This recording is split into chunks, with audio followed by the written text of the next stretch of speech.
आप देख रहे हैं ग्लोबल इंडिया टीवी।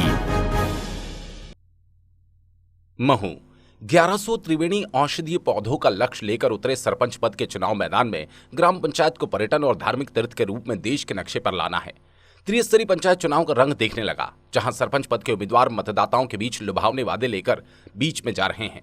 वहीं महू जनपद पंचायत के राजपुरा कुटी के सरपंच पद के उम्मीदवार मतदाताओं के बीच पर्यटक धार्मिक स्थल जानापाव में 1100 त्रिवेणी औषधीय पौधारोपण कर सौंदर्यीकरण को लेकर मतदाता के बीच जा रहे हैं। इसी को लेकर ग्राम पंचायत राजापुर कुटी से भारतीय जनता पार्टी के ऊर्जावान, यशस्वी और जन नेता की छवि लेकर सरपंच पद के उम्मीदवार के रूप में राजेश पाटीदार चोटी ग्राम की जनता के सामने आ रहे हैं। महू जनपद के ग्राम राजपुर कुटी ग्राम पंचायत क्षेत्र में ही प्रसिद्ध भगवान परशुराम की जन्मभूमि और साथ ही साथ पवित्र नदियों का उद्गम स्थल भी माना जाता है। यहां से सरपंच पद हेतु भाजपा समर्थित उम्मीदवार ग्रामवासियों में अपनी मिलनसारिता और लोकप्रिय छवि की वजह से खासे चर्चित उम्मीदवार नजर आ रहे हैं। इन्हें पूर्व सरपंच का भी भरपूर समर्थन प्राप्त है, जो इनके साथ मिलकर गांव के विकास और शासन की योजनाओं को गांव के हर व्यक्ति तक पहुंचाना चाहते हैं। साथ ही साथ ये भी चाहते हैं कि इनके ग्राम क्षेत्र का जानापाव गांव और पर्यटन और धार्मिक क्षेत्र के रूप में देश में अपनी अलग पहचान बनाए। इसी को लेकर हमने राजेश पाटीदार से इनकी प्राथमिकता और योजनाओं पर बात की। आप चुनाव लड़ रहे हैं, आपकी पहली प्राथमिकता क्या रहेगी और क्या क्या कार्य करेंगे? मतदाताओं के बीच में जाके क्या संदेश देना चाहेंगे आप? हमारे मतदाता के पास जाके हमारे विकास जो हमने किए पिछली पंचायत में और वर्तमान में जो बाकी रह गए हम उनको पूरा करेंगे। जैसे नल जल योजना कुछ त्रुटि के कारण आगे पीछे चलते उसको सुचारू रूप से चलाएंगे। गटर है, रोड सीमेंट कार्यक्रम है, अपने कुटीर है, आवास जो बनते हैं उनको पूरा करेंगे। आपकी पंचायत में सबसे बड़ा धार्मिक स्थल आता है जानापाव। जानापाव के लिए क्या योजना है आपकी? जानापाव के लिए हर संभव प्रयास तो सबसे पहले हमारे नर्मदा जी का जल लाने का रहेगा, क्योंकि जल है तो कल है। जैसे हर संभव प्रयास रहेगा कि नर्मदा जी का पानी जानापाव आए। और कुछ विशेष मंदिर तो बन ही रहा है जन सहयोग से।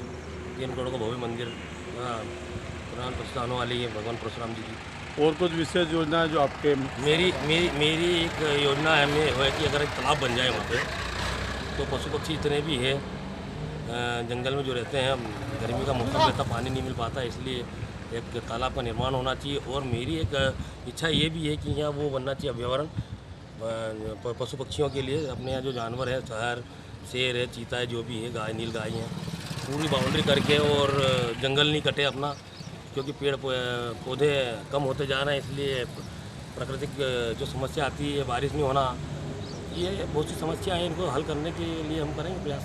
आपका नाम? राजेश पाटीदार चोटी। सुशील जी, आपने जो पंचायत कार्यकाल में जानापाव के लिए कार्य किए हैं, क्या क्या कार्य किए और आगामी योजना आपके सहयोगी सरपंच के लिए क्या करेंगे आप? जानापाव एक भगवान परशुराम जी की जो जन्मस्थली है, इस जन्मस्थली का पूरे अंतर्राष्ट्रीय स्तर पर किस प्रकार से नाम हो, इसके लिए मध्य प्रदेश शासन पूरी तरह से लगा हुआ है। हमारे जो भी पर्यटन मंत्री, कैबिनेट मंत्री माननीय सुश्री उषा जी ठाकुर जी ने 12.5 करोड़ के आसपास की योजना जानापाव के लिए बनाई है। जिस प्रकार अभी हम देखते हैं, जैसे लोग सिर्फ रोड से चले जाते हैं लेकिन उस स्थान का महत्व नहीं समझते, तो हम एक परिक्रमा पथ बनाना चाह रहे हैं ताकि लोग उसमें पैदल भी जाएं। और आज हम देखते हैं कि प्रत्येक व्यक्ति की राशि के साथ में किसी न किसी पेड़ पौधे का जुड़ाव होता है, तो हम एक नक्षत्र वाटिका बनाना चाह रहे हैं। पूरे जानापाव के ऊपर एक नक्षत्र वाटिका बनेगी, जिसके अंदर सारी व्यवस्थाएं वहाँ पर हो। और जो ध्यान कुटीर हमने केदारनाथ जी में देखी थी, जिसमें माननीय मोदी जी ने जो ध्यान किया था, इस प्रकार की हम लगभग 50 से अधिक ध्यान कुटीर यहाँ पर हमारी बनने वाली है। और इसके साथ साथ जो त्रिवेणी का एक बहुत बड़ा हमें क्षेत्र यहाँ विकसित करना है। बहुत बड़ी संख्या में त्रिवेणी हम लगा रहे हैं, ताकि जिसके अंदर बरगद का पेड़, पीपल का पेड़ और नीम का पेड़। हम सभी जानते हैं कि जो पीपल है ओजोन में जो हमारे वायु रहती है उसका उत्सर्जन करती है, बरगद का पेड़ पानी का बहुत अधिक संरक्षण करता है और नीम का पेड़ स्वास्थ्य में बहुत लाभदायक देता है। तो अगर कभी एक त्रिवेणी का पूरा हमारे यहाँ क्षेत्र विकसित हो जाए, जिसमें हमारा लक्ष्य 1100 त्रिवेणी के पौधे लगाने का है, जिसमें हमने अभी तक 500 से अधिक त्रिवेणी के पौधों को जीवित कर दिया है। आपका नाम? सुशील पाटीदार। मैं व्यवसाय से एडवोकेट हूँ और पूर्व में मेरी पत्नी कविता पाटीदार यहाँ के सरपंच रही।